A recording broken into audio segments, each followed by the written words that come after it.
Yeah, when I was there last time, there was a decent amount of snow still. Was it last week that it got really cold?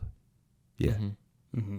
They got like a big flurry up there of like, I don't know, 6 inches or whatever. But then that melted. And then it rained. And the river puffed up a little bit. Most of the fish are between Pineville and 2A. even below that, like the town pool. I think I saw a post of these guys that were plugging with side planers on the town pool. They got like 5 on Monday, and the DSR report was like terrible. So they didn't get shit down low, and that's where Matt's house is.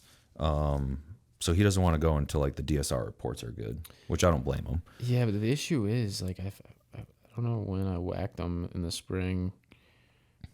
I think it was the 3rd week of April. A few years ago? Yeah. Yeah. I mean, week of April, and it was just like, but like the reports were terrible. You just had to go do it. And like there might have been the first wave of fish to come down through. Because that's what's going on right now. It was so late. I mean, I remember like it was to the point where like people wrote it off. Sometimes you get like the last little wave of fish. Like you don't, like you could get, like there could be a whole wad of fish from the wire at the upper fly zone to the dam, right? That no one can touch because you can't go there. And then when those finally go. And then all of a sudden, like everyone's kind of lower river because that's where the fish are. And then all of a sudden these fish just kind of come down untouched a few days after the reports suck, and you show up to the Little Black and just freaking smoke them. You know what I mean? But right now I know the reports suck because people are in the DSR every day below the staircase, and it's terrible. Mm-hmm. And then there's boats from Pineville to 2A to the ballpark, and I've seen guys in the town pool, and they're getting them. Like the bead bite is on, which typically is a sign of they're done spawning and they're like back on the feed. Because prior to that, a lot of those guides were only getting them on plugs, which means you had to like get it right in their face. You had to get it in their face. You had to piss them off. They were sort of near like a bed, kind of like doing their thing. You know what I mean? And it's typically like mostly males that are kind of jumping on those. So, yeah, I think it was the third week of April. That's for DSR. That's typically like the time to Actually, go. no. May 13th. Yeah. May 10th, What year was that? 2018. Started May 11th. So that was like really late. Yeah. I mean, every single fish we caught had like no face. Was it re-chromed? Yeah. Because they will do that. They all were like missing noses. Yeah, I was talking to... Look like that fish. Oh, no. Oh, no. Like you see it choked on the streamer. So but like it literally has no nose, no chin. I think what happens is some of those fish that look horrendous. So like this year, somebody took a video of the concrete raceway at the fish hatchery in the 3rd, 4th week of January. It was stuffed full to the brim of steelhead. Mm-hmm. Like, and that's not normal. Like there's a few in there, don't get me wrong, but for that thing to just be fully loaded with steelhead in January is like not normal whatsoever. So because that's concrete, and for the next phase of them going through the hatchery is concrete, and then being in there, typically those fish don't get in there until like March. Mm-hmm. You're talking 60 extra days of those fish beating their face up against concrete. Oof. Like I cannot imagine what these fish are going to look like once they pop out of the fish hatch. I know they're done taking their eggs because, was it a week or 2 ago? It's like it's almost like they're just hitting their face on. Is it just the concrete? It's.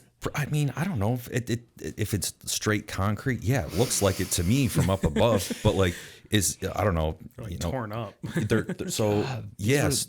This was like the ugliest group of fish I think we ever That's caught what I'm saying. Like they might have been the last pen for them to release out of the hatchery. So they did an egg take on Thursday, Friday. They close it for the weekends. I'm assuming they're still working in there on the weekends. And then they did an egg take on Monday, which means it's open to the public Thursday, Friday. And I'm sure they worked right through the weekend. But I think they because they don't kill them. They go back. So they put them in those pens, which I don't know if you've ever been to the hatchery up there. Nah. There's like these giant pens. They're concrete for the most part that I know. And they're not the size of a football field, but like, like there's multiple of them. They're, 80 yards long, 20 yards wide, and there's like 6 or so of them. And they release them out into there. And I'm sure they pump those pens full of something to help those fish recuperate. Relax. Yeah, because I mean, they were in the raceway, in a concrete raceway for 2 months, 3 months, and then they get dumped out of an elevator onto like a thing. They get milked and they get chucked back in. Like they're not doing good. No, it just makes you wonder if like the one I just showed you, like where you literally see layers of cartilage in the front of their face. Yes. Like if that heals. Yeah, it probably does. It probably does. It probably doesn't look that good when it swims back up the river in the fall. But yeah, I'm sure all that stuff heals. So anyways, I think my point is like that group of fish that you got could have been like one of the last pens that like got released and recouped. I just remember the report was just poor. Like a couple guys were picking them up with the pen. That's late. Yeah. Because usually like when you start to see smallmouth, it's a mix of smallmouth and steelhead. And then it's like, hey, we got a few steelhead and a lot of smallmouth today, and then just a lot of, and it's over. At 2018 was also a real winter too. If it was real and it was late, was a real winter, that's normal. like half the photos from mid-March, I remember there was like 2 feet of snow in the bank. So I feel like that's probably more realistic to like the second, third week of this year. I feel like we didn't have shit for winter this year. I mean, nothing. No. But as far as being ahead of schedule of when A full month. I pushing it. Yeah. A full month. Pushing it. I mean, there's flowers I know that are in my backyard that only come out like it's like Easter weekend. Yes, this year's an Easter weekend, like this weekend, but Easter's falling like way like ahead of schedule from where it usually is. Like it's never like Easter's not in March, right? Isn't this Sunday still March? Isn't Monday April 1st? Monday is, yeah. Monday's April 1st. Never been good at tracking Easter. Me neither. It's always different. I don't remember Easter being in March. I don't know. I always thought it was April, Yeah, I feel like usually like April. like mid-April. Yeah. So, anyways, these flowers always come out in Easter, right? Because my kids take pictures in them, and Easter's falling soon this year. Well, spring is soon. I don't know. It's kind of like a thing. So, See how shot we are. I got a photo from last year's Easter. dude, I bet Easter was on like the 8th or the 15th. The 9th. Wow. Incredible. April 9th. So you're talking 10 days before Yeah. last year. Without like any sort of snowpack or any sort of ice We or haven't had anything thaw. this year at all, yeah. I mean, everything's thawed. I mean, I don't know. crazy. I'm okay with it. So, anyways, we're typically like dropback season. I wouldn't go until mid-April, Yeah. early April at the most. Like that first, like the 7th through the 10th is when I would. Dropback season on the salmon's great. No people in a t-shirt, long sleeve. It can be just Wax lights steelhead out. all morning. Have you ever done smallmouth No, I haven't. all afternoon. So, it's freaking awesome. basic- all streamer fishing. Yeah, basically, dropback season is like the fish have spawned, and you're talking. I don't know how long that river is from the mouth all the way to the like dam. 16 miles? Like, yeah, or something like that. Maybe a little bit less. But and then the tribs. Like there's 2 main tribs that come into there where they run way up those tribs and spawn. And then you have the fish hatchery, which is on a trib.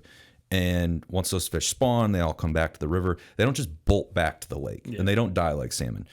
So they kind of like slowly meander their way down, but they're starving. Yeah. Like ever since they started kind of thinking about spawning or actually are digging reds and spawning, they're not eating. Very, very little are eating. So like when they're done spawning and they're kind of on their way back to the lake, like they know when they go back to the lake, like they need to recoup. So they're on the feed like big time. And it's a lot of fun. Like you said, I mean, typically, I've had days where 60, 65 degrees and we're doing like a dozen, 15 fish, you know what I mean? And kind of any way you want to catch steelhead too. It's Everything's not green it's again. yeah, Yeah. there's leaves coming out. Like yeah. it's not just an egg bite. Like you can swing flies, you can swing like big flies, you can throw pink Berkeley gulp worms at these things. Like you know what I mean? It doesn't matter. Yeah. And then if you like, literally all you have to do is hang your fly after a swing in a pool, and you'll like without touching it, you'll get like a 4-pound smallmouth. Yes. Yeah. There's also Like you don't even have to strip in your fly. You just literally wait until you go tight on a smallmouth. in certain times of the year, as like ridiculous. the middle of the drop back season down low or the late part, you get this influx of smallmouth from Lake Ontario that swim up into the Salmon River, and it's like a mixed bag. And when you're swinging flies, like these steelhead are, I mean, they've been in there for months. You know what I mean? Like the way they eat and fight, yes, they fight great like a steelhead, but these fresh smallmouth, like you don't really know what you got for the first like 5 seconds of a fight. Like you tag like a 3.5 pound smallie and some heavy flows on the swing, like it'll suck the rod out of your hand for a minute. So that's like super cool. But what I like about it, yes, the weather's nice, but they don't get moody. Like winter steelhead fishing, and I'm sure you've experienced, and even in the fall, like you get these window. Yeah, you get these weird pressure systems, or the river kind of goes off color a little bit. That river does not do well off color, but you get these weird pressure systems where like the bite's just off. Like drop back season, I don't think they give a shit. No, I will say though, it seems like typically the moment you catch your first smallmouth of the day, you're not catching another steelhead until like sunset. Yeah, it was weird. Like you would cook like 10 dropbacks in the morning swinging, and then the moment you caught that first smallie, you couldn't like buy another steelhead. There is a little light sensitivity, like bite activity going on too. And then you have to find them. But yeah, that's the biggest thing with droppies is like they're not just like, they can be spread out, but typically you're gonna find like these pockets of like of a lot of them, and they all eat and they don't spook each other when they get hooked. Like I remember going down through on a drift boat. This has got to be 11-12 years ago, before I worked here. It was like right before I started here, and we hit a hole, and I mean we hooked and fought a dozen steelhead out of that hole before we moved on beads, and it was just like lights out fishing. And it was, I think, so we floated the middle of the river to the lower river in the morning, like right off the bat. And then we floated the top of the river to the middle of the river in the afternoon. We just went hole hopping like real quick. We didn't waste our time. Dude, I think we fought like 27 fish. We landed like 17. And it was like, you were just like laughing. Like it was that good that you were just like, it was like one of those days that you never forget. The only thing that sucks with drop back season is the fish look like shit. Yeah, and most of the fish look like shit. And even the clean fish, like I was looking at those photos from a few years ago, like even the ones that are chromed up, fins perfect, no sign of distress. Like they're still skinny. They're like this skinny. They're scrawny. And they're like 30 inches, and they're like less than, those fish would be, it's like a baseball 9-10 pounds in the fall. They were probably 11 or 12 like before they spawn, and then you're catching them and they're like 5 pounds. 6-7 pounds. A 30-inch snake. So what's cool about them is like they'll come in dime bright chrome, and throughout the winter they'll slowly darken up into their spawning colors, which like males will kind of turn a different color than female.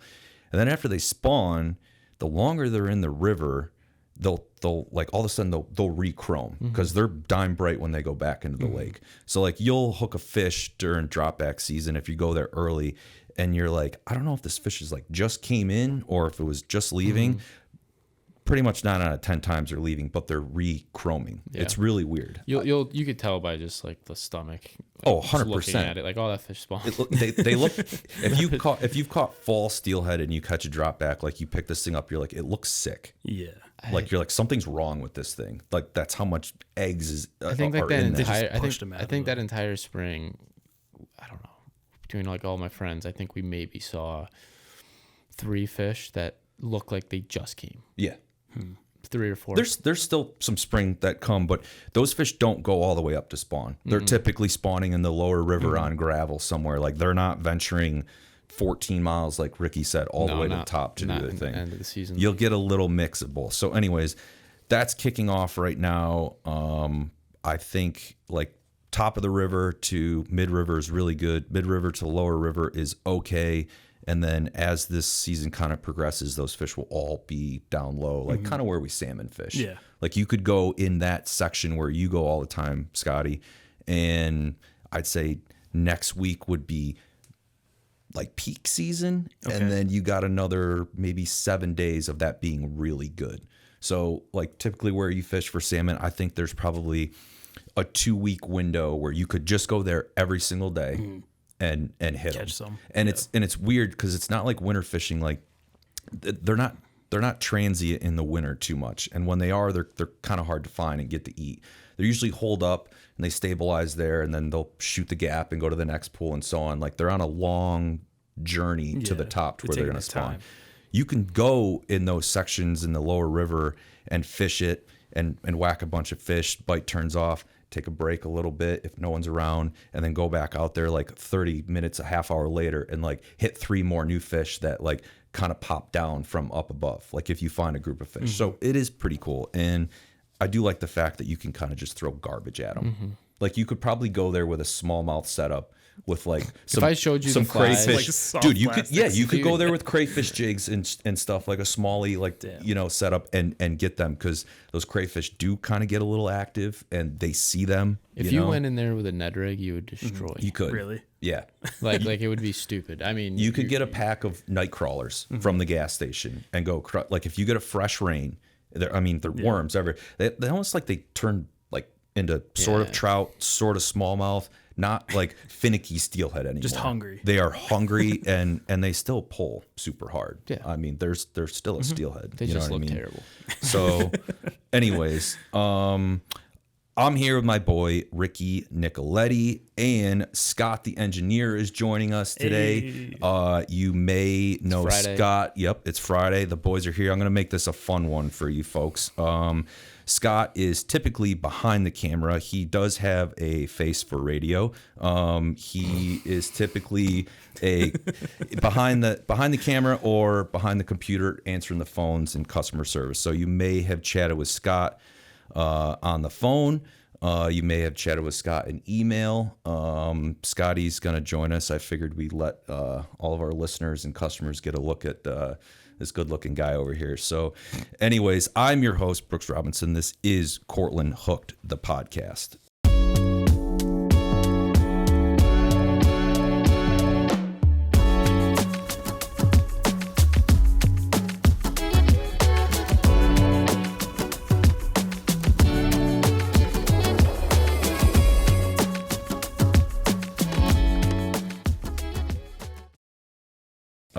So like I said, it's Friday. I wanted to do like a chill kind of podcast today. So it's late March. March Madness is absolutely like firing on all cylinders. I know last night we were texting back and forth until like midnight because the games were going on. How is your bracket looking right now, Scotty? Mine is shot. Like after the first day of games, it was shot. Did you like, so this year's bracket is kind of funny in a sense that it's very, I think the phrase is like it's chalk, where you could just pick the best seed in every game and those seeds have pretty much won out. You know what I mean? Like the Sweet 16, you're going to have a 1 seed, a 2 seed, a 3 seed, and a 4 seed. In all of the regions combined, there's like only 4 or 5 seeds that aren't a 1 through 4. Clemson, South. NC State, you know what I mean? And like a few other ones, like Gonzaga was a 5 seed. So like, I know Brovey, who's usually on the show, Matt Brovey, like he told me he entered a bracket that was straight chalk. It was the highest seeds. And like, I know he's doing So he's like second. Yeah, he's doing really good. So unfortunately, this is not a great year that if you have done these brackets and watched college basketball in the past and like you're like, there's going to be an upset, right? There's going to be some team that goes beyond what they should go and beat like a decent team. And I don't know, having Alabama and Clemson, and I think going into the Elite Eight is pretty good. I totally. It was just like the first and second round. It was the first and second round, right? Where all the points come from. That's what I meant. Like you could pick kind of like those high seeds and like you're doing good. And I did not go that route because I'd say 9 in every 10 years it does not go that way. I remember one years ago filling out a bracket here. Every one seed was in the Final Four, and I don't think that's ever happened since then or happened before that. So our boy Ricky over here is from Northwest Connecticut, so mega UConn fan, and it's funny because like we don't really talk about college basketball at the office really like at all. Like football like is fun, like we're all into football, but once college like March Madness and the bracket comes out, like Matt Brovey, who's from Connecticut, where Ricky's from, like these guys just start chirping like UConn, like I didn't even know Ricky knew what basketball was. The bracket comes around and he's just like all UConn win. So it's just like these guys start talking shit in the office. Well, it was weird moving to Syracuse, where like UConn and Syracuse were like arch enemies, and like I remember watching the quad. 6 overtime game, and just I mean that was just like the classic matchup. Were you guys like the only guys rooting for UConn during like when you were at Syracuse in college? Oh, absolutely, right, absolutely. But so now it's nice to see the boys going strong. I mean, I think what was that, 7 wins in a row over 20 points? Yeah, it's ridiculous. It's like they're running like an NBA team. They're filthy. So awesome. I had picked UConn to lose in the next round just to try to beat the bracket in the office because I knew everyone had UConn going. I'm like, this is my only shot of winning. So also got to give a shout out to our boy Chris Rochford. Chris is keeping score this year for the office bracket. That is not easy to do considering he's got 30 brackets that he's keeping track of. It's 2024. We're still doing it on by paper. hand. On paper. I don't know. I like it. No, it's fun. It definitely and is. It's typically more involved. The man Norm Tracy, who works in the fly line department, he's always kept score here, and he does a really good job keeping score too. Neither of these guys have ever made a hiccup like keeping track, and they would post the scores next to the time clock every morning. What's nice about Chris doing it is like Chris is giving us up to date text right as these games are going on. Like he's letting us know who in this plant facility picked these updates. So like it's nice that I don't have to wait 5 days after the game start to figure out like where I stand. I think it's already over for us though because Jeff in Flyline did such a good job picking the first and second round. Yeah, he got so many points that it's kind of over. And I don't think he picked any upsets that are like his bracket's like pretty fluent right now with where these teams are kind of headed. So, all right, Ricky, question for you: if you couldn't pick UConn to win this year, which you did, who are you going with? You can't pick UConn. If I was like, hey, you can fill this bracket out for free, Ricky, but you can't pick UConn, who do you think's going to take the ship this year? I think Purdue. I think Purdue? that big center they got, the guy can just take it over if he needs to, and just they are pretty good, just dominant. They are pretty good. Shooting, big man, like a true big man. I feel confident. And you said your bracket's just shot. It's shot. Bad. Are you? I think I did put UConn though in the finals for one of them. Of course you would. Yeah. Do you fill out brackets every year? I do, but I don't like look at any of the stats. I don't watch the games. That's dude. So typically, like I live in Syracuse, been a Syracuse. I'm a fair weather fan. I'm not a huge college basketball fan. When Syracuse is good, I watch the games. When they suck, I don't really watch the games. I'm sorry. I'm not sorry. That's just kind of the way it is. This year, I didn't watch any college basketball. Wasn't into it. Didn't even turn on a game. Didn't watch Syracuse. So like when I got the bracket this year, I'm like, dude, I have no idea who is good. And I picked a lot of like the perennial powerhouses, you know what I mean? And some of those panned out, some of them didn't. But I think this year's bracket was like the worst to ever that I've ever had to pick. I thought I know I texted you guys last night, but I thought would be a good idea to prevent like a chalk style bracket is reward brackets that have higher seeds in each round, right? I don't know if you knew what I meant by that. So basically like the first round in all regions they play, right? And it goes to the round of 32 after that. Like who out of all these brackets picked that highest upset seed? So like say no one picked a 15 seed or a 16 seed to beat a 2 or a 1 seed, but like one person, like they would get rewarded for that. And then in the next round, when it goes to the Sweet 16, like I had NC State in the Sweet 16, 11 seed. Like did anyone else have an 11 seed or higher that made it? You know what I mean? To try to get people to I think you just pick some upsets. Yeah, or you just do like you reward an upset pick for like 1.5 points. That's what I mean. Like you go to the Final Four and like you got 30 brackets and like someone picked a 6 seed to go to the Final Four and they got it. I think I don't like the whole like 1 point for every round. No, like I feel like we used to do, I think, more points as you picked the right game as it went on. It's like 2 points for the second round, 3 points for the third round, 4 points for the last. Yeah, like that. In my mind, that makes sense because what happened this year with one guy crushing the first and second round. We'll see how it pans out. There's ways to do it, and there's tons. It's like fantasy football. Like you can pick so many different styles. You know what I mean? I just thought that would be a cool idea and easy to keep track of to like for people that picked upsets and like got them right and got rewarded. Because if you don't, like you're not getting that point either way. So anyways, that's going on. I think what's after this weekend, it goes to the Final Four, right?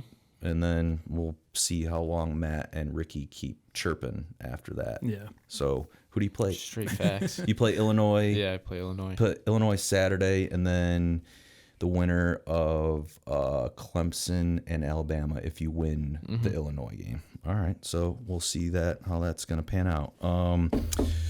Yeah, easy. You're killing the mics here. So anyways, trade show season has wrapped up for Cortland Line. I'm talking like internal trade show season. So typically I call trade show season January 1st to April 1st. You know what I mean? Where consumer trade shows are going on. It's wintertime. The weather is kind of like, meh. Most of those happen during the wintertime when people are indoors. Why would you have a trade show in June when it's beautiful out? No one wants to be indoors. So I just want to give a recap for every one of the trade shows that we did, how they went, what we thought. So here's a list of, these are the internal trade shows that we did at Cortland. Obviously our sales reps did some smaller trade shows, in their region, but, the Denver Fly Show that Ricky and Matt did. All right, you got to give me 0 through 10. Overall show, feel, dynamic, how do you think it went? For Cortland, I should say. I would say it was a solid 8. A solid 8. Solid 8. Probably like 5 times more support than the previous year, which was the first year doing it in a handful of years. That's right.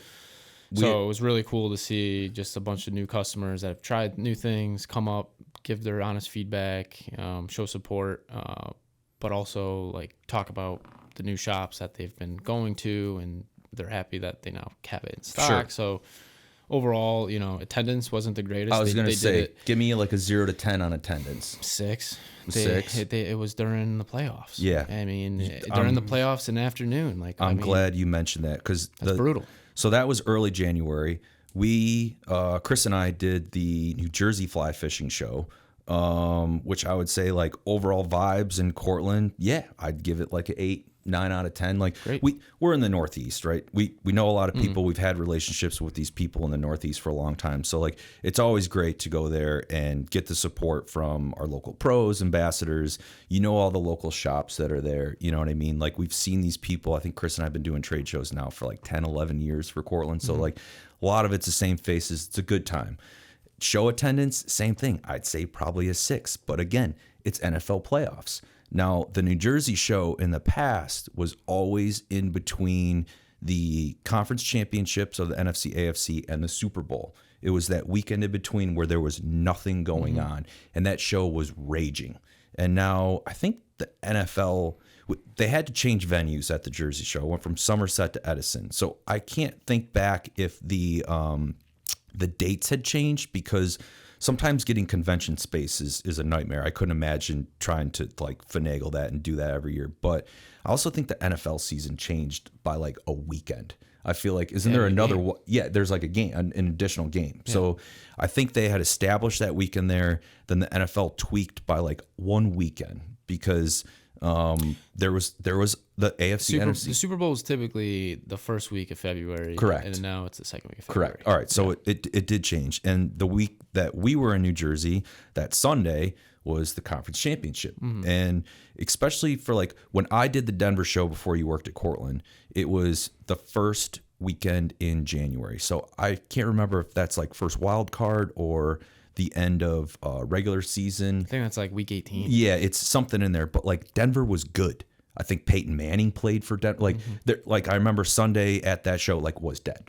And this year at the Jersey show, like Baltimore was in it. And if it's not Baltimore, it's someone else. Like when you think of the consumers that attend that show and the region that you're near, like you get people from all over the Northeast. The Jersey show is one of the biggest. It probably is the biggest next to Denver. You're talking Patriots, Jets, Giants, Buffalo, Philly, Baltimore, Pittsburgh, Washington Redskins, who are never in the playoffs. I won't go down the Jets path right now, but you get my point. Yeah. It's like there's gonna be one of those teams, most likely, or two, in that conference championship weekend where you're gonna lose attendance to. And unfortunately, like whether you're into fishing and not into football, like football kind of rules the world, man. Yeah. It's just the way it is. You know what I mean? And well, you're just not gonna if the show's for 3 days and you have a game and a party. That's what I was saying. One of those days, 100%.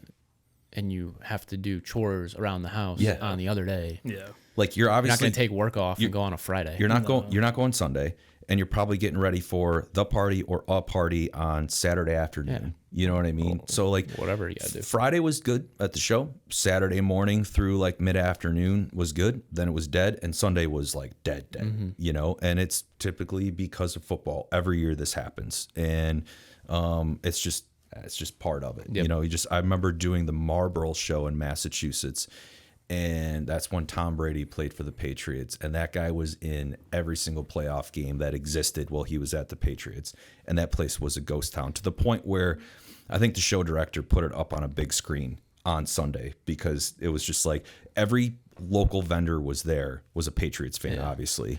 And everyone wanted to watch the game, so it was like he knew. I bet if and it was a good time. I bet if you look though, like for the New Jersey like Saltwater Expo, I bet like the amount of people into football in the conventional world is way higher than I would agree with that. Football and the fly fishing. I would agree with that. So like you can get away with it with the fly shows a little bit. Yes. But in conventional, I feel like no chance. And Ricky's right. So I also went to the New Jersey Saltwater Expo, they call it, which is the conventional side of the industry. I typically go there and work at the booths, the shops that we have. That show, 10 out of 10 overall vibe and feel. Attendance, I'd say 9 out of 10. But just an absolute just banger of a show. I mean, it is, people are buying stuff there. They're talking fishing the whole time. There's people that want to learn. It's an all around great vibe. Same venue as the fly show, but it's in March, and there's not much going on in March. So, and what's really cool about that show is right out the back door is the Raritan Bay, and the Raritan Bay is probably the first area of the Northeast saltwater that fires off for striped bass in the season, and that's like late March and early April. So you have this giant trade show like miles from a mecca of a striped bass fishery right before it happens. So like people they're itching, they're pumped up, they're itching to go. The weather was nice, you know what I mean? There's rarely any snow going on there. So like the attendance is through the roof. So I did that show. What else did we do? The PCS show, which is what? The Pacific Coast. Pacific Coast Sport Fishing Show, Costa Mesa, California, sunny Southern California, beautiful. So we've never done that show. You attended. Ricky is the sales rep for Cortland in California, so he went to that show to scope it out. Like what goes on there? Oh, it was incredible. Massive, right? Massive. There's like 4 or 5 different halls. Just a beautiful fairground, honestly. Just all different. I mean, just every boat company on the West Coast. Every hall was kind of geared towards different things. Like one hall was all travel booths, everyone from Alaska, Oregon, South America. Yep. Really just kind of those big destination places. Another hall was like specific to vendors. Another hall was specific to like charters. Just like, long range party boats, charters. Another hall was like a mix of like just shops and vendors. But it was incredible. I was there for 2 days, for Thursday and Friday. Being, weekdays, I'm thinking like, okay, this is my time to be able to like talk to people. Chat with whoever. it was freaking nuts. I mean, it had to circle back many times to finally like. Is that near not be San annoying. Diego? So it's like southwest of like Anaheim. Okay.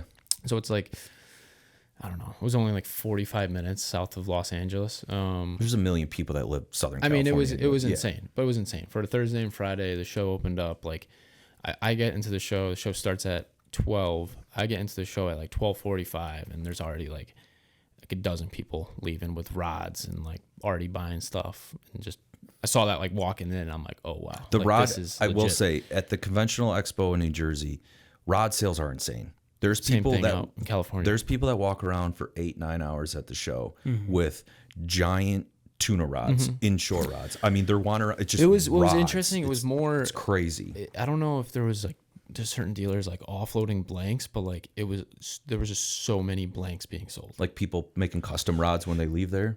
Yeah, I mean, it was insane. It was just all blanks. I also think it's because the rods are so big, you're seeing it, right? Someone buys like a really nice, expensive reel, goes in a bag, you don't see it. But it is funny, just guys were walking around the Jersey Show with gaffs. I was just like, you spent $20. You spent $20 to come in here, and you leave after you buy one rod in 20 minutes. Let's go. There's a lot of people that do that. I saw guys leaving the Jersey Expo at, I think the show started at noon. I looked because we were kind of near the door at like 2:00. I saw guys leading with there's like what they needed. A ton of stuff. They're out of there. But it is funny to like be in a booth and see guys walking around and you just see this like giant gaff with just you don't see the person. It's just a gaff coming down, and it's just I don't know. It was cool. It was a great experience. I definitely want to make sure like we can get like a full booth space in there and bring a braider.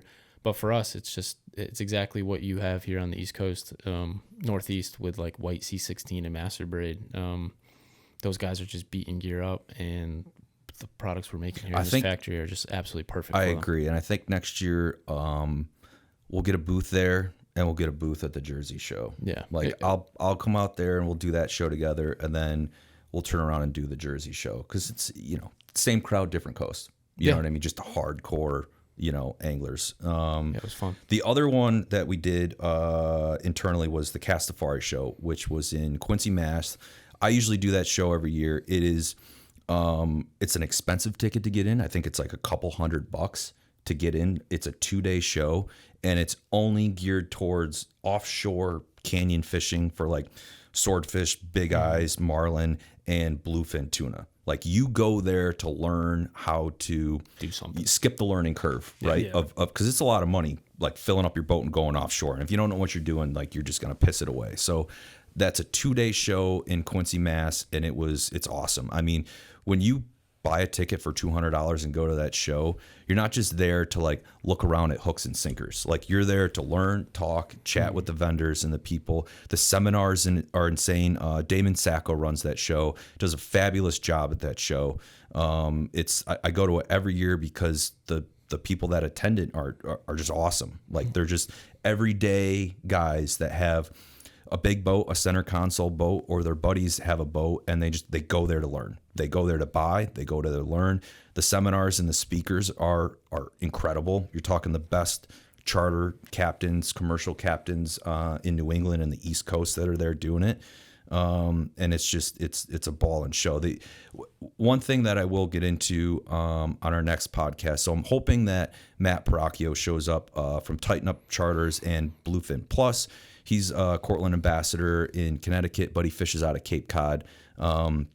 One of the things that's going on right now, and we'll hopefully get into it in the next show, is the offshore windmill farms that they're trying to put in from basically like Virginia to Maine.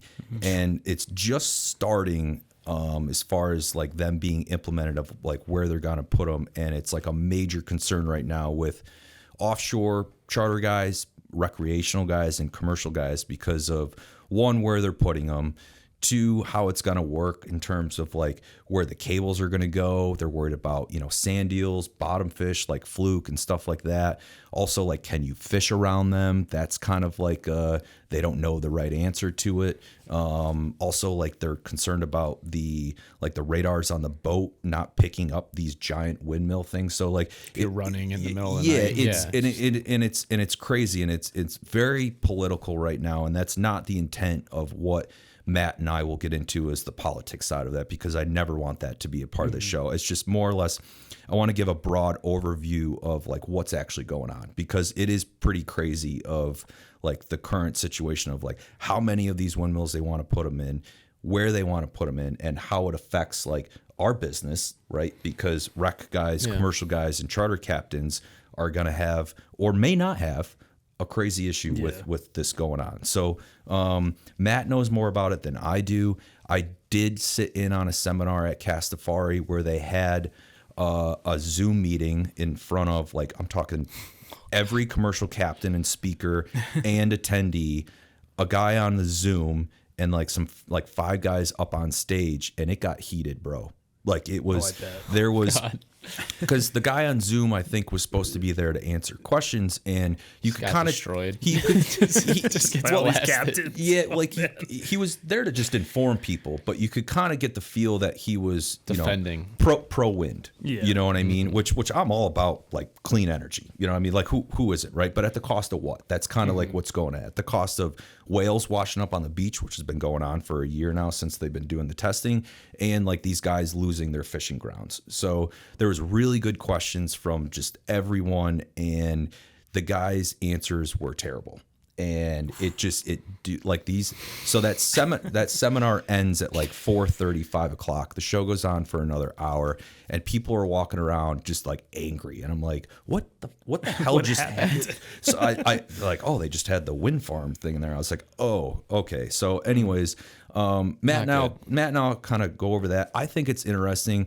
If you're even an inshore angler, or you just like going to the beach and you listen to this show, or you're an offshore rec guy, or you love fishing and it's just something interesting, it's really interesting. Not a lot of people know about it. I know we were chatting about the other day, and you guys were like, I didn't know if that was going on. Like, not a clue that was happening. It's kind of a low key thing right now. I heard about it, but I didn't hear about like any sort of like definite answer plan, attack. That's the thing, is no one really knows. So anyways, we'll just kind of like briefly cover that, because it's a good topic. It's interesting to talk about. It could affect a lot of business, for our friends that do that, for our customers, for us. It may not. It may work out really well for everyone and be just fine, but it's something, it's very interesting to talk about. So hopefully Matt can show up. Matt's going to come up and fish for steelhead, which we were talking about earlier in the show. And then on the way back, we'll do a podcast. I think Brovey was in here last year. We'll do part 2. We'll kind of pick his brain on the upcoming bluefin season, which is always super interesting. So that's a wrap for consumer trade shows. The only thing I wanted to go over in the past was the boys went on a banger trip to Louisiana. I did not go. I actually had our 3rd child. I didn't have it. My wife did. But we had a baby boy right around the time. I could not go on that trip, because if I was on a skiff catching redfish and my wife had our 3rd kid, and I would never be able to live with especially because I knew it was a boy, and we have 2 girls. So I laid low. I held the phones down while the boys went and did their thing. So I've never been to Louisiana. I've always wanted to go because it looks awesome. So I just need a little recap for the fans here listening. Like, where did you go? Like, Louisiana's a big state. Obviously, you went to the coast. Did you go, like, whereabouts did you, where's the house? Where'd you fish? Like, so we flew into New Orleans. Yep. Hung out around the French Quarter for like the afternoon. Then we drove down to Venice, which is like the southernmost point you can drive in Louisiana. Yep. Stayed right at the Venice Marina, which was sick. You see all these offshore boats coming in and out. Fucking yellowfin tuna everywhere, right? Right there at the fucking docks, hanging up, and they're slicing them up and everything. You get the pelicans looking at you funny. It's cool. You've never been there before, right? I've never been like You've down never there. been there either, right? No, Ricky? we had what are we calling those? What were those owls? Oh, they were like these crazy like all pure barn white, like white night owls. I don't know. Next thing you know, it's our last night there. Chris, we're sitting there on the porch. We had a good dinner, and he's just like, I'm seeing owls. And I'm like, you're seeing owls down here? And he's like, yeah. I'm like, look up like owl calls on your phone, put it on speaker, and like they'll come. And he's like, nah. Like, I'm like, he's like, that's not going to work. I'm like, I'm telling you, like, my good friend in college used to call him in himself. Like, you can do this. Next thing you know, he puts the speaker on, just puts it on. here comes 2 owls flying through the moonlight. You see them fly out like a mile away coming in. It's like, what the? And then they just circled around our heads for like an hour, and we were just like. So how many days did you guys fish? We fished for what, 3 days? 3 days of fishing. 3 days of fishing. How was it? Like overall? Overall, fishing was not good. It was like conditions. It was like what's many going things on? going on. Many things going on.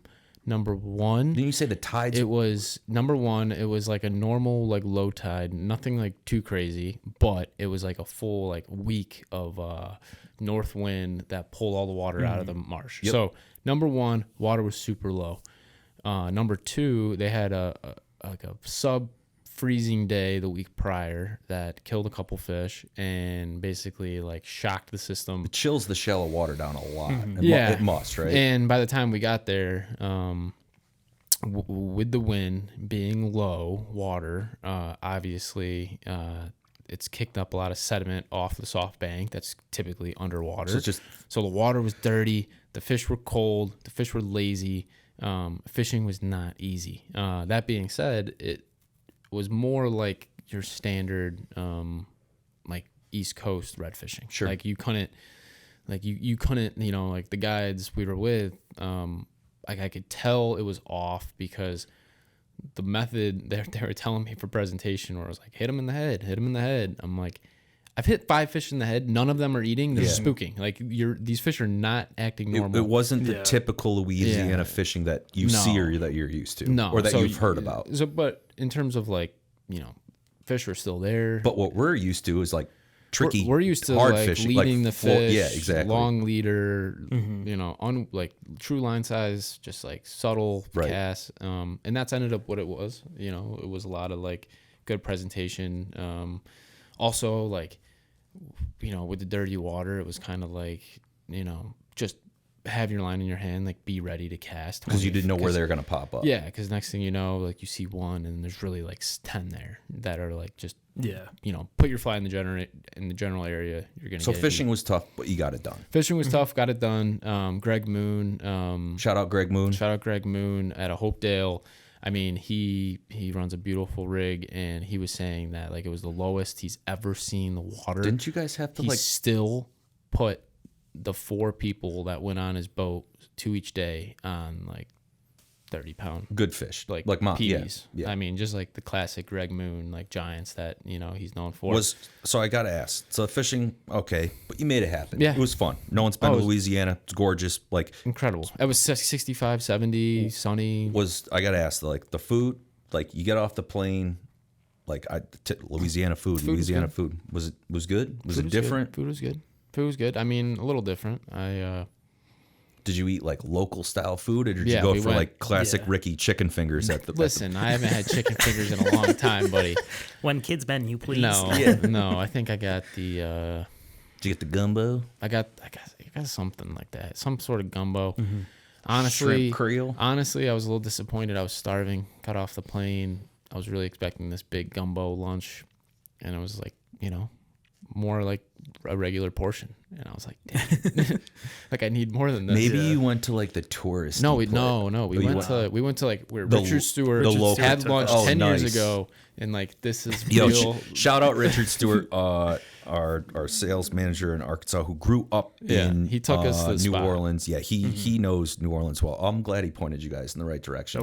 I'm sorry that the bowl of gumbo was not big enough for you. Classic. No, it was just a tease. Other people were ordering like sides of stuff. I'm like, I don't need a side. Like I needed a side. Yeah. Right. I think I got like the whole platter. It had like the jambalaya, yeah, Scotty the told me he Creole, got like this giant the crawfish. Well, that's good. No, the food was great. Just being able to fish a lot of the new lines we came out with, like the Tropic Plus All-Purpose XP, which is like really like a Louisiana redfish style line. Aggressive, overweighted, yep. Short 26-foot head. That fished incredible. And then on Greg's boat, he's been running the 50-plus heavy core floater for the last 6 months. And to go on his boat, have him like already rigged up on his hatches, I mean, and just seeing how that line performed after like, obviously he's put I don't even know, like 10,000 pounds of redfish on those lines. It was just like awesome. It is nice to be able to design lines with the guys in those certain fisheries, right? Come out with those lines, but then go to those places, you know, and fish those lines yourself. Like, we're not fortunate enough. Like, I would love to design a line for every part of the world and go there and test it. It's just, that's not feasible. You rely on your really good guys that you work with. So it's cool that we got to do that, design those lines with those guys, and then a few months later go fish those, and they're exactly and catch giant redfish on them. It's awesome. Well, I'm glad you guys made it back. Sounded like a great trip. Everyone made it back in one piece. Maybe next year I'll get to go. I don't plan on having any more kids, but we didn't plan on this one either. So we'll just see how that goes. Some upcoming events. So that was a solid recap, boys. That was a nice job. I just got to give a shout out. Lax is full swing. I'm a huge lacrosse guy. College lacrosse is just like going off right now. Syracuse is dynamite this year. They've had some struggles the last 10 years. I love watching Syracuse lacrosse be back to where it was when I was little. Brovey and I went to a game a couple weeks ago against West Point Army, and thing went into overtime. It was just an insane game. So I'm looking forward to the rest of the lacrosse season, which wraps up like Memorial Day. Solar eclipse is coming up. Oh yeah. So yeah, it sounds really cool. I guess our area is going to be a mob scene because it's like path of totality, as they call it, which I don't think Cortland is actually in that path. You got to go up to Syracuse. Yeah, Syracuse is like on the edge of it, and then Pulaski, where we were talking about where we steelhead fish, is like ground zero. So I was thinking like maybe we could sneak out of work and go, do a content day steelhead fishing and see the solar eclipse. Scotty's already got the day off. I got the day off. Oh God! So all right, which means we got to cover the phones here. Also bullshit. My kids' school got canceled that day. Oh God! So you're definitely not coming. I was like, so solar, like this event is gonna cost me money for a babysitter. By the way, I just don't remember like being in school growing up where there was like, other than a snow day, there was like a cool phenomenon going on. The last eclipse, I think, I remember it was like my senior year in high school. I think it was 2015. I remember I went on top of a mountain. Was that a full like solar eclipse like this one? I remember. No, I don't think we got totality, but no, I remember. I just remember going on top of this mountain with my buddies with a welder's mask. And we put the welder's mask on, and we watched it all happen, and we were all just like, "This is so cool." And then it was over. And then we went home. Yeah. I remember it was something like that. I don't want to speak out of turn here, or say the wrong thing, but I remember going down the Upper Delaware with Ertzinger, and that happened, and we were fishing. Like dark for a bro. It was like bright day, and like there's a sulfur hatch, and it just got dark, and I'm like, what is going? He's like, it's the eclipse today. I forgot. And I looked up. He goes, don't look at it. Don't look at it with your eyes. The sun pops back out, and we're back to fishing sulfurs again. Like it was really cool. It's cool. Don't know what's going on. Go blind. Yes. Yeah. Can you imagine being, just 500 years ago, 400 years ago, 300 years ago, and just staring at it, and no then clue what's your going entire community's blind. Yeah, that was me trying to fish sulfurs the rest of the day on 7X tippet.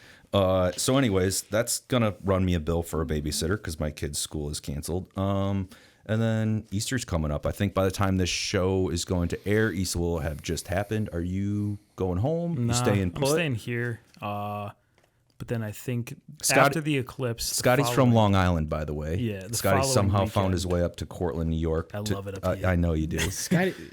Sky's got 2 double weekends coming up. Oh, you do? Well, it's two not. long Yeah, weekends. okay, yeah, 2 double weekends. But after the eclipse, I'm driving Friday after work to Long Island. See the family? Yeah, my friend's DJing in the city. Hey, Everyone come roll through. But I'm probably gonna try to fish too. You should. Yeah. You going home to Connecticut? Yeah. What's big fam shindig going down? Probably gonna drive home to Connecticut in the next 2 hours. Okay. So what's going on? Just family getting together. See the nephews, nieces. Yeah, what do you got? A 1 and 1? I got 2 nieces. My sisters. Sisters, right? Yep. All right. Very nice. excited. Very excited. Well, that's pretty cool. Yeah. So like I mentioned, couple upcoming guests. Matt, I'm hoping Matt gets here because he's a dynamite guest. He's just dialed with what he does. Another guy that's local that I want to get in here is Adrian Lesort. And you know Adrian, he's an OG when it comes to being a fishing guide. Like that's what he does. He's done it his entire life. He guides on the Upper Delaware and he guides on the Salmon River. He bounces back and forth. But he's used to guide in Florida. He guides everywhere, but he used to a lot. But he's got a lot of history to talk about. He's very outspoken. The bleep button will be used on that episode. I know that language in here is kind of free. It's cool. We it's. We're use on Spotify. Sure. That beat button, that show will need to be edited. And not because of anything other than Adrian's just Adrian. But I'm looking forward. I'm hoping we can get him before he gets busy. He's seen fisheries like that were nothing go to their peak, back to nothing. Like he's been around the block for a long time. He's sent me a picture with Joan Wolfe the other day. Like he knows all these people. He just got back from Cuba. So that's going to be a really good episode if we can get him on. He's a good friend of mine. He's a good friend of Cortland's. He's dialed and he's a very good guide. He's a very good angler. He's very outspoken, like I mentioned before. He's full of information. So I'm looking forward to that one if we can get him here.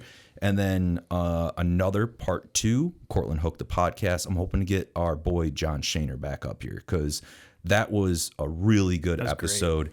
It's one of our most downloaded, most viewed, which, by the way, we got to look at that because I need to see because Procchio's like, hey, before we do the round 2, like, do you know if that was the best one that you've ever did? Like he wants that satisfaction. I know we did get a lot of downloads and a lot of listens on it. I have the numbers on all the right, computer. let's pull those. And he's like, even if it's number 2, let's figure out what was number 1. I was like, all right, we'll pull it. So anyways, I hope to get our boy John Shaner back up here because he's actually a really good guest. Like I just throw him a question and 2 hours later we're done with a podcast. I do nothing other than just kind of keep him on track. So it's easy for me, but he's a joy to have up here. So I wanted to get into some rapid fire questions for the boys and wrap this up. Like I said, it's Friday.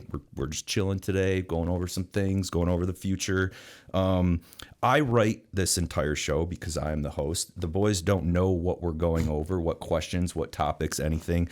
I like to keep it that way. I think that has worked out pretty well. I feel like in the past when I've told Ricky what we're going to talk about, he thinks about what his answer is going to be too much and it throws him off. When I just give him something good, he nails it. And I don't know. Scotty's really good at I don't know if I've ever gotten a heads up. Yeah, you might be right. So anyways, all right. Let me get some rapid fire questions here. I got a 2-page bender, boys. I'm starving, so here we go. Oh yeah, it is lunchtime here. Okay, Scotty. Scotty did assist on a couple of these when I was writing. I was like, Scotty, give me some love here and help me out. So, all right, Scotty, would you rather? You can only pick one. This is for a full day fishing trip on a drift boat from dark to dark. Like you're jumping on this drift boat in the morning and there's no place to take out until the boat ramp at dark at the end of the day. It's going to be hot. It's summer. You're tailwater fishing. Okay. You can only start your morning off with a hot or iced coffee or have a cocktail beer seltzer of your choice for the remainder of the float. I'm going to go with the alcohol, please. Okay. Yeah. I don't know. You're not a coffee guy, are you? I love coffee. I can't function without it in the morning. But when I'm fishing, it's a dangerous game on the water. Oh, so well put. I will leave it at that. Ricky is not a drinker, but I got to ask you, this boy is an iced coffee guy. I've seen it here, folks. Just in the summer. All right, you can only pick one. It's a full day venture on a drift boat. You're in like the Gunnison River Gorge. I don't care if my pee is orange. I'm taking the coffee. Taking the coffee. Absolutely. You're just going to be out of the gates, firing all cylinders, caffeined up. Yeah, something about fishing and coffee. I mean, you don't need to eat or drink anything. He's not wrong. Yeah, he's not survive. Wrong. I mean, you don't feel the greatest later. No, but you'll survive. Your guts are killing you. Yeah. But all right, fantastic. All right, this or that. This is a good one for Ricky. You can only pick one, Ricky. This is for your breakfast to start your day on a full day guided trip bender on a drift boat. Okay, you can only pick one. A dank bagel from the tri-state area, like Staten Island, North Jersey, New York City, okay? Or a fully loaded breakfast sandwich or burrito. You can only pick one. I don't even think this is a question. I'm going to take sausage, egg, and cheese on everything bagel every day of the week. Ooh. Details, too. All right. Okay, Scotty. Scotty, Long Island, bagel boy over here. Kid never shuts up about bagels. You can only pick one. The dank bagel from your neck of the woods or a fully loaded breakfast sandwich or burrito, like with whatever you want on it. You know, surprising answer here. I'm going to go with the breakfast sandwich. Okay. Wrap it up in the tin foil, Kaiser roll, hot sauce, bacon, egg, and cheese. You can't go wrong That way with it's still steaming when you open it up. I didn't even ask for details, but that was very well done on both your parts. I am also going with the... Hurry up. It's just so satisfying. I'm just going to keep asking food questions and just drive Ricky nuts. You're absolutely killing Okay. me. You taking the breakfast sandwich? So, yeah, I'm taking the breakfast sandwich. I'm going tailored ham, egg, double cheese, probably Kaiser roll on a dank bagel, wrapped up tin foil so everything blends together. And I'm probably going to let that just like simmer in my pocket for about 2 hours. So when I pull it out, everything's just blended together. Yeah. Little ketchup on there, too. Have to have ketchup. I don't like the ketchup Yeah, I on don't the like eggs. ketchup either. Okay, this is for lunch now on your full day guided trip bender. You can only pick one. Here we go, page 2. Ricky, Scott, a fresh grilled stream side burger with all the fixings, whatever you want on it, or a fully loaded sub of your choice from like a real deal Italian deli. I'm going to go with the sub. It's just like, it'll last, too, like in your pocket if you need it. You take a little bite. Oh, put so it away for you're later. going to portion this thing. Yeah. Well, probably not. I'll probably eat it all. You're at not once, portioning but shit. No, I feel like it'll just fill you up in the right way. It's a good point. It's not going to weigh you down. Mm-hmm. All right. I've seen this kid eat a burger stream side in the middle of the day. Ricky, you can only pick one. A fresh grilled burger with whatever you want. Onion rings, bacon, cheese, or just a fully loaded sub of your choice from like that Italian deli that you love so much from back home in Connecticut. Which one are you going Pickle. with? Brooklyn Pickle. I'm gonna go the same thing. I'm gonna go sub. Just it's about the volume. You're on the river. Don't got a lot of room for snacks. Something about a cheeseburger. I can make a cheeseburger disappear in 30 seconds. Sub. It's gonna take me at least 5 minutes of chewing. I'm gonna go sub. Yeah, I would agree with that. Yeah. I just Burgers just go down too easy, especially with all the right fixings. It's just so heavy, too. I mean, a Five Guys burger lasts me. If I'm eating it by myself, right, no more than 3 minutes. Which is 2,600 calories because you're getting a double. I know you're getting a double. I didn't even know there was an option. To get something less than a double. There's a junior, I think. Yeah, exactly. Does your answer change if it's 40 degrees and cloudy or 90 degrees and sunny? Because it does for me. Like I'm eating a hot. Oh God, if it's cold, I'm eating a cheeseburger. All the if way. It's hot, I'm going sub. All right, we're on the same page there. Nice job, boys. All right. Now your float just ended. Right? Smoked fish all day. All right. Your go-to after a long day on the water. You just got off the boat. The boat launches right next to your lodge, right next to this great tavern. Okay? You're walking right over there. You go into the tavern. When you're done there, you can go right in, watch TV, and fall to bed. Ricky, although you're not a drinker, what is your go-to cocktail at the tavern? Beer, seltzer, wine, cocktail of your choice after a long day on the water. Beer. A New England, hazy. IPA. Okay, let's go. That, and then I'm getting a steak. No, wait. That's the next question. Okay, a hazy IPA. Okay, Scotty boy over here. Yeah. What is your go-to cocktail at the tavern? You sit down, the bartender's looking, you're holding up the line. She's like, bro, what are you going to drink right now? I don't know. The hazy IPA sounds nice too, but yesterday what I was saying was the whiskey ginger ale. Okay. A little bit of Tullamore Dew whiskey Okay. in that. It's nice. This guy's specific. Nice. Nothing wrong with that. No, there's not. The ginger ale helps calm the cheeseburger from lunch. This is good. I feel like you've been through this process before. You know it. I'm double Tito's and lemonade all day. Yeah. Tall glass, tons of ice. 10 out of 10 Surprised times. your kid's middle name isn't Tito. Yeah, I thought about that. Tito. I don't Finley know if- Tito. I don't, Tito I don't Robinson. know if Tito's is on the stock market, but if they were, I'd throw all my money into that. All right, Ricky, now the waitress or the bartender's like, bro, we're eating dinner. All right, it's a tavern. It's like tavern food. What's your go-to? 20-ounce medium rare asparagus with some sort of hopefully mash? Nicely done. No, little potatoes, seared scallop potatoes. Scallop. Man. Okay. It doesn't really matter as long as the potatoes aren't like too dry. A 20-ounce ribeye. All right. Medium. All right. Scotty, go-to tavern meal. Long day on the river. I'm rethinking mine. I'm gonna go with like a plate of fried chicken, and then like it's the last a side of wings. Okay, that's crazy. So chicken on chicken over here. That's crazy. That's solid. I thought I was gonna say a Philly cheesesteak. Yeah, I forget. Yeah, he's throwing around things. He was throwing around things yesterday when we were coming fried up chicken, this. Though, all right, that's done. All right, we're gonna move on here. You're jumping on an offshore boat. You're going out to sea for an entire day. It's going to be blazing hot sun. You know it is. It's going to be sunny. There's not a cloud in the sky. You can only bring one item, one or the other. Ricky, are you bringing sunglasses or are you bringing sunscreen? Unfortunately, I'm going to have to leave the sunglasses behind and use sunscreen. Really? Yeah. Really? I have to. I did it in Puerto Rico last month. I forgot sunscreen on the boat. I was getting so burnt up.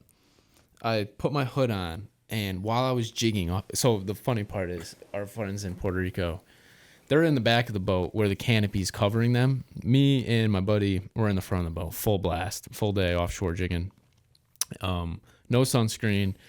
I am at the point where I have my hoodie on, and I am biting the corner of the hoodie to cover half of my cheek and your lips from and getting my lips. burned. So I have the only thing exposed is like the bottom of my chin, the top of my nose, and the tops of my hands. And I did that for as long as I could.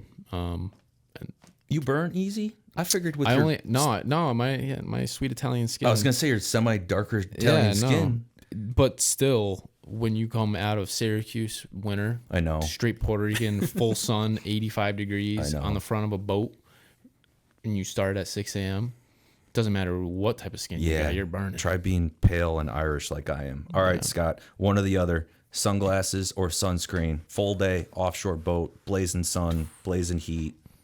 Although I got roasted in Louisiana, was Larry the Lobster by the end of it. I'm going to go sunglasses. Just because I feel like I could deal with a burn for like a day or two, but like I'm going glasses. If we didn't force you to put sunscreen on, you probably weren't coming home. No, so the fact I would have had to go to the hospital. We're gonna have to splice in a photo of you so you guys can see how cooned up Scott was. Was Scott complaining at night that it was hot in there? And you're like, Scott, your skin's on fire. No, honestly, Scott didn't complain at all, which was more concerning. Yeah. Like, I was like, do we have to ask him if he's okay? He was just enjoying himself so much. Yeah. He's like, I was having a great time.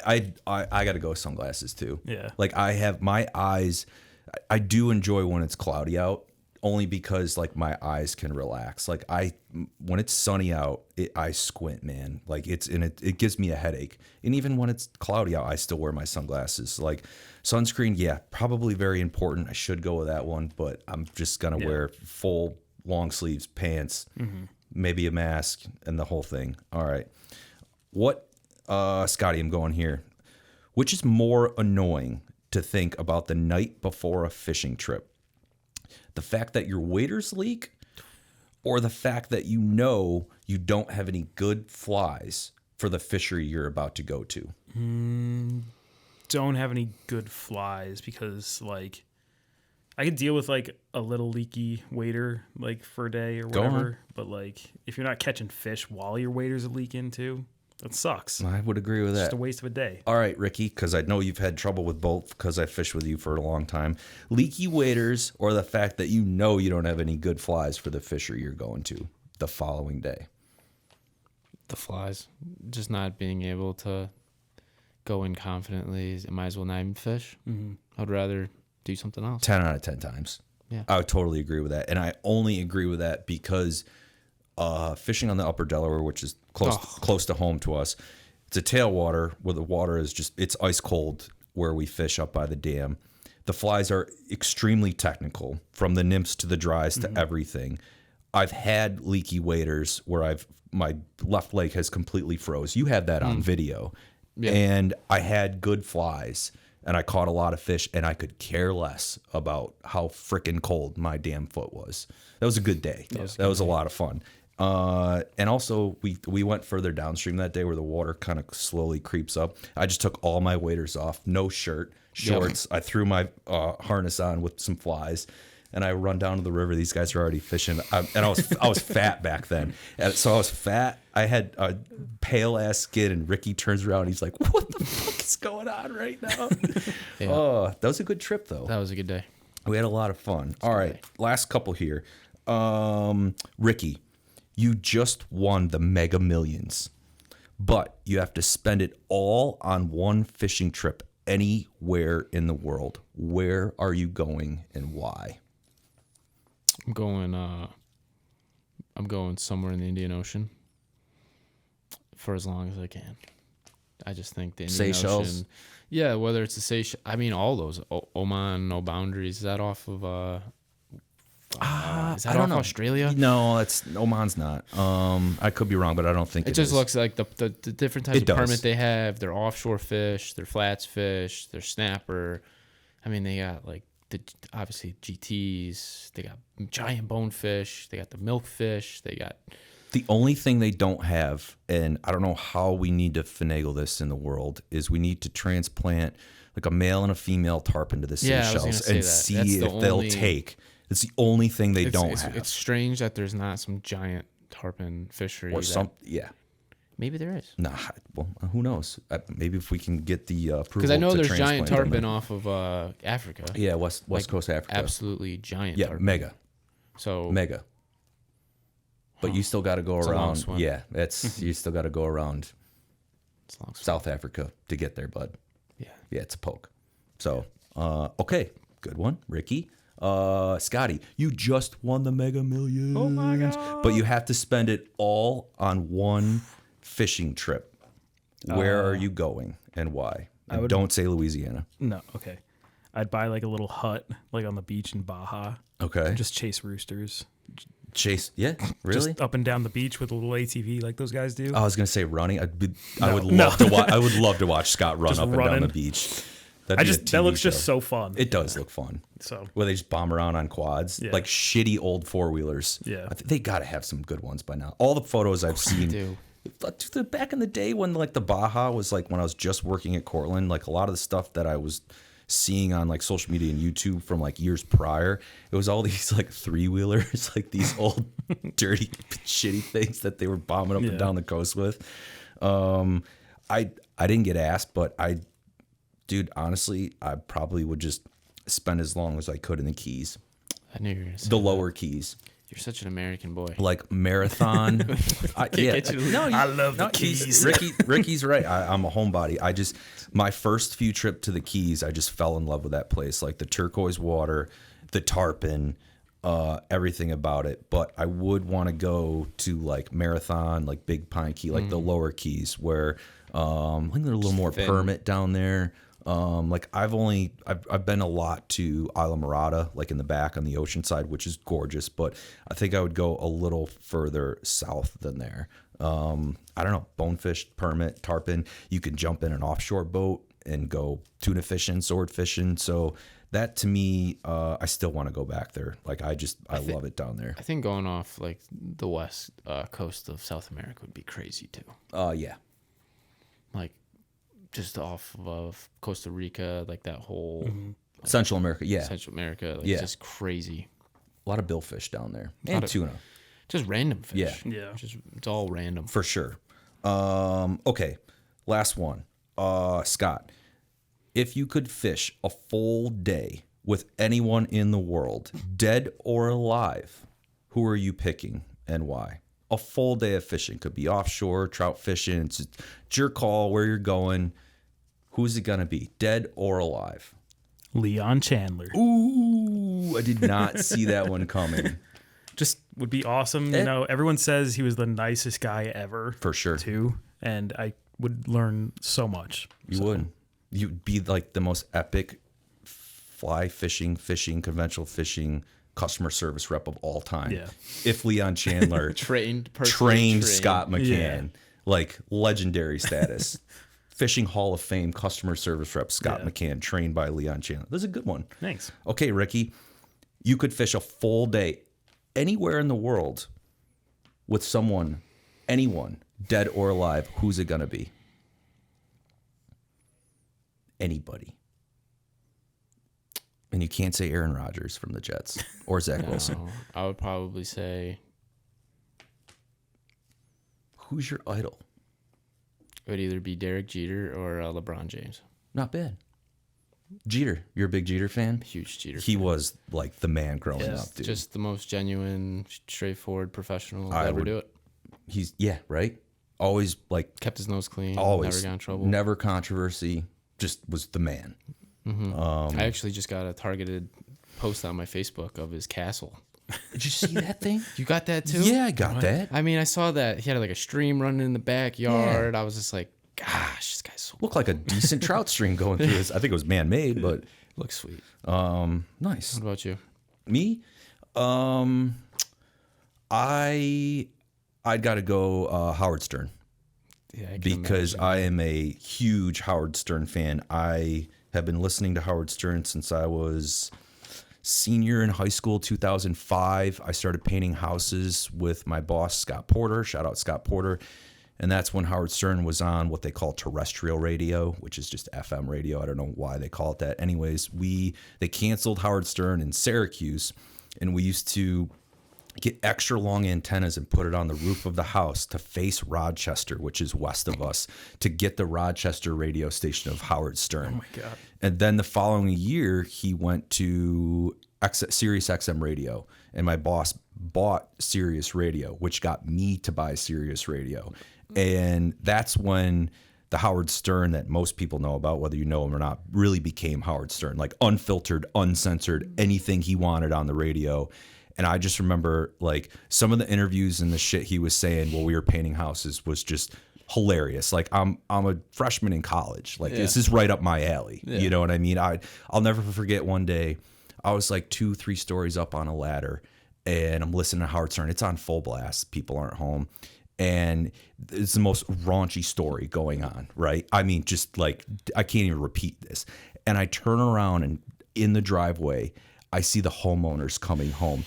And I look over at Scott and he's like, this guy went down the ladder so fast to turn that radio off. And I was like, bro, we got to turn this off. But I remember a story that he was telling. I guess he's a huge, him and Jimmy Kimmel are huge friends.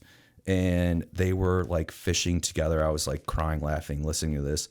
And I guess they went out on like a rowboat on like vacation to go fishing, which is hilarious because they both don't fish. And I guess like a swan started attacking them. And it was like, dude. So I would go with Howard Stern. Yeah, that's a good one. That would be who I want to go with. All right. Good job, boys. That was great. I gotta eat. Well, that's a wrap. It's April when this show will air. It's officially spring. To me, spring is April. It's the official start of spring. I think 99% of the time it's still snowing here in upstate. Even this year, we had 65, 70-degree weather all winter long, what felt like. And the official day of spring, it was still snowing. Yeah. So spring is about to kick off here. I'm pumped for trout fishing. I'm pumped for bass fishing, saltwater fishing. I'm really looking forward to, in a month or so, going with our boy Travis Manson up to the Canadian side of the St. Lawrence River, Lake Ontario for bass. That'd be fun. He invited me last year, and it was just like nothing but, believe it or not, like 4.5, 5.5, 6 pound smallies, like just the whole day. And that's something I don't really get to do is bass fish with a guy that's just absolutely dialed. I get to use all of his gear. I don't bring shit other than myself, and I show up and he puts me on fish. So I'm really looking forward to that. So like I said, next episode, I hope to get Matt Paracchio in here. If we don't, we'll find either Mr. John Shaner or Adrian Lasorte to come join us, or I'll just have the boys back on. So Matt, I hope will be here. Thank you for listening, everyone. Check out Cortland Hook, the podcast, everywhere where podcasts are found. You can find clips on our social media, all episodes on our website.